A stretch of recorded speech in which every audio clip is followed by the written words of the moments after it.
Every time a patch drops on TFT, the meta changes. So I've tried out a few different builds, tried out a few different synergies, and I've found that there's a few minor changes that you need to pay attention to. This is Legendary Tactics.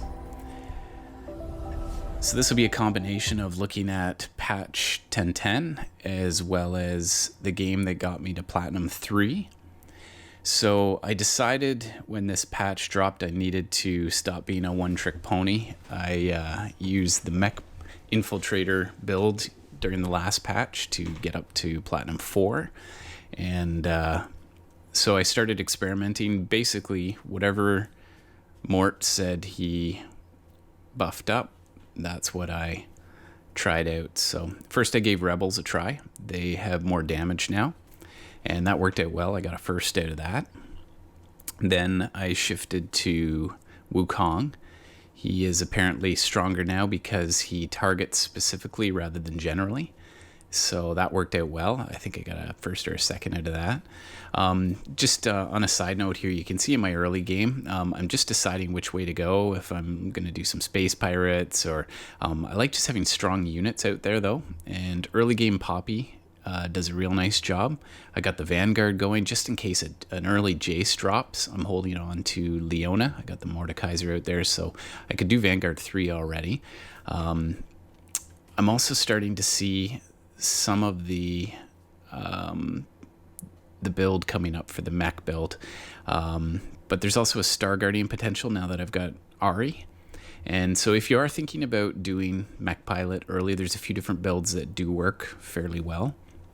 I find that Vanguard, really you want a strong front line and you want a strong back line. And even though I don't have synergies other than Vanguard here, Ashe is really solid on the back line. Sona's keeping me in the game, and I've got a couple Vanguards up front. So if this build isn't working for me, then I'll switch it out and try and go full on Star Guardian. But for now, that's doing well.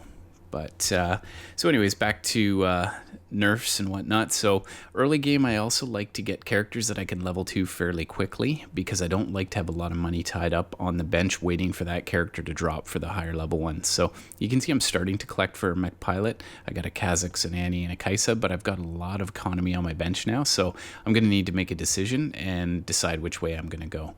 So Xayah got a light nerf in this patch, so I'm leaning away from her. So there I'm getting up to the 20. Remember to always try and get up to that next level. So there's my Cinder with the Star Guardian, and so I can finally get rid of Ashe. That gets me up to the 30, so that's beautiful. So I'm leveling nicely on the cash. Other builds that work early that I find are strong: Chrono, Blade Master. Yasuo got a buff. Karma got a buff. I'm not using her early game as much. Kayle got a 3-star nerf. Vel'Koz got a buff, surprisingly. That one came out of nowhere. But Vel'Koz is very powerful, especially if you're going with the Void. Chalice, of course, it had to get nerfed. We needed to see that because it was getting ridiculous.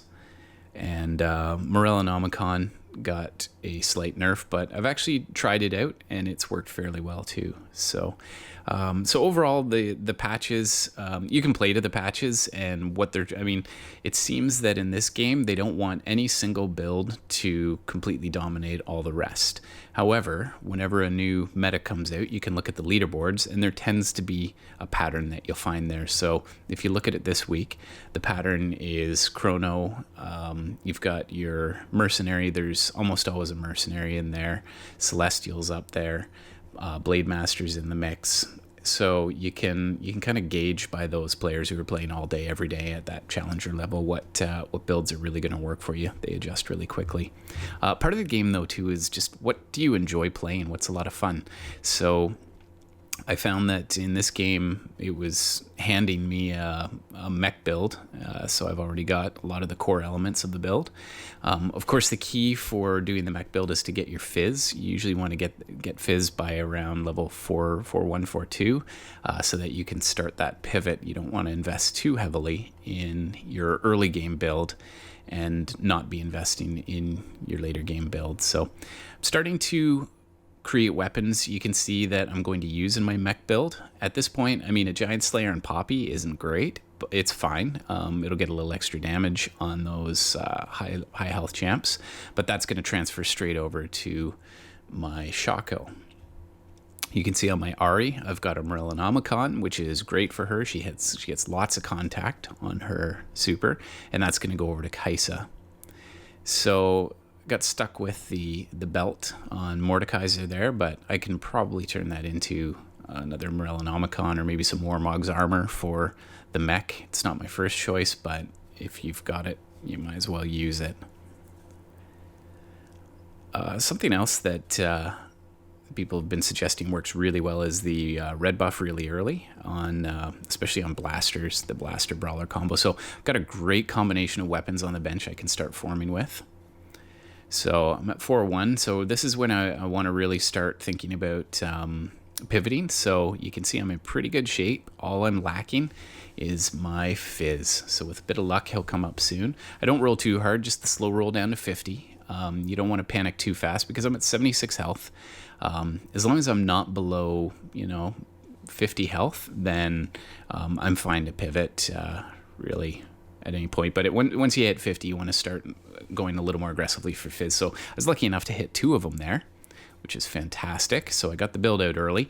Usually when you get out straight off the hop, you need to sell off that. I'm up to 70 gold, which is awesome because now I can reinvest that either in leveling up or in slow rolling down and getting those characters up to level 2. So you'll find I just missed. My Kazakh shouldn't be in the front row there. That was a mistake. Need to get him a little further to the back. But fortunately, my Shaco is a complete build there. Brilliant. Number 1, I love the Guardian Angel on him. Bloodthirster's great, just to give him a little more sustain. And Giant Slayer just adds that extra damage to soften them up before you land that critical on them. So that's a fantastic touch. So in this patch, the mech has been nerfed lightly. Mort has assured us that Kiyun won't have any problem continuing to play this build. So I wanted to test it out a little too and see how it's doing. And in a way, by nerfing or claiming to nerf the mech build, I think they've unintentionally helped it because I'm finding fewer people are contesting it. So last week I had a game when I was going for Plat 4 where 3 other people were contesting it. And that doesn't end up well for any of it. I mean, all of us got knocked out fairly quickly. Since this new patch, I haven't had a single other person contest the mech build, which, even though itself it might be a little weaker, I can level up those characters. I mean, look at I'm just rife with potential to level on these guys here. My gold is in great shape. Lots of weapons. So my Kaisa just hit the most important weapon on her, and that's the Demolitionist Charge, which is a spat and a rod together. I threw a little bit of defensive on her with the Frozen Heart because she can sit in the back row and slow down all the carries as I kill them off. And I love Morellonomicon on her because all 3 of the champs that she stuns are also burned. So they'll continue to slow burn. So that is absolutely fantastic. So Ziggs, I'm starting to notice him creeping into more builds. He's got just a little bit more power now.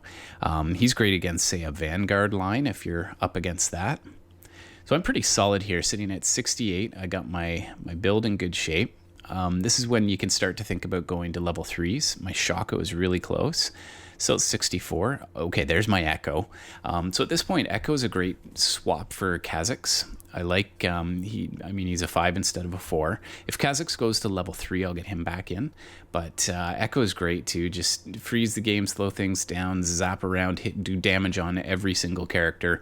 Most of them will be burning because of Kaisa, so he really combines well, whereas Kazakhs is a little more focused approach. So still doing well. I'm on fire, got a win streak. Players are slowly dropping off. Just looking at the queue here, and that Xerath is looking really tempting for my build. Xerath is a great fit, so can't believe I scored him that late. But so as you're moving into the end game with this mech build, you've got a number of different options.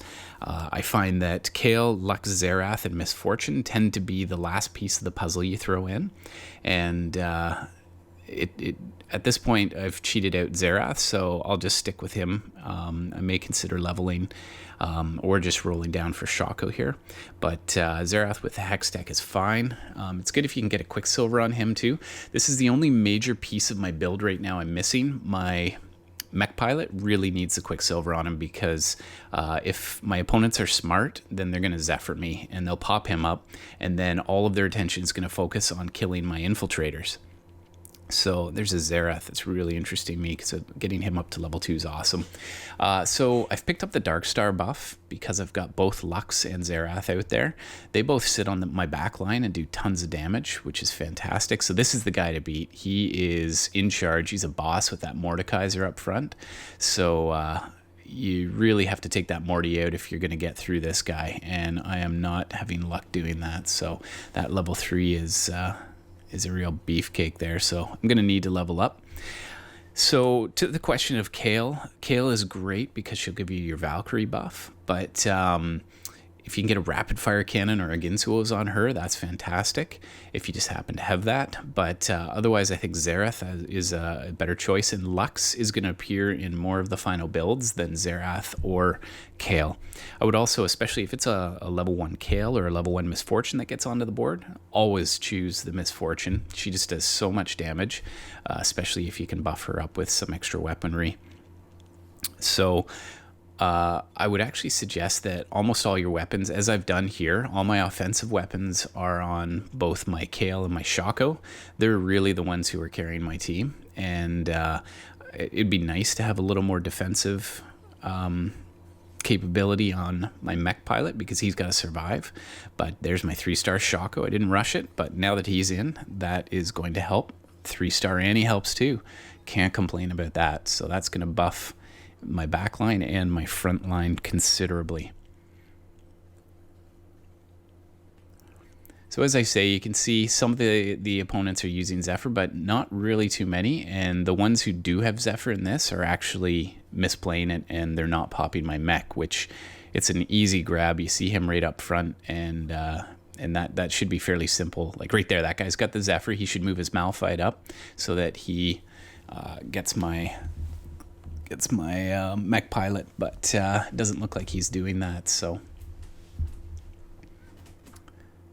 there he is. Nope, and he missed. So he popped my Xerath, which is fine because it's my Mech Pilot who's got to really absorb my damage up front.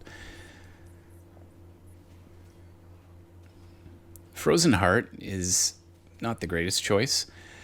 He managed to beat me still, but he should have put me out there.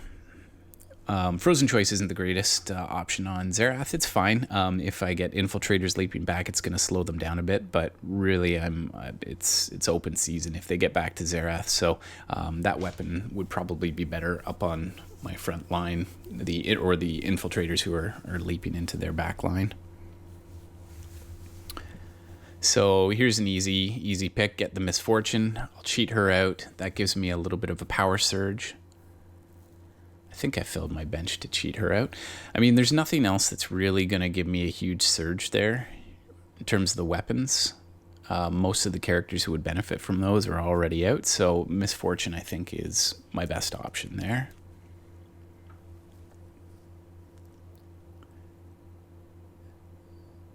And so, yeah, I'm cheating the 9th character out there. Got a nice flat line across the back.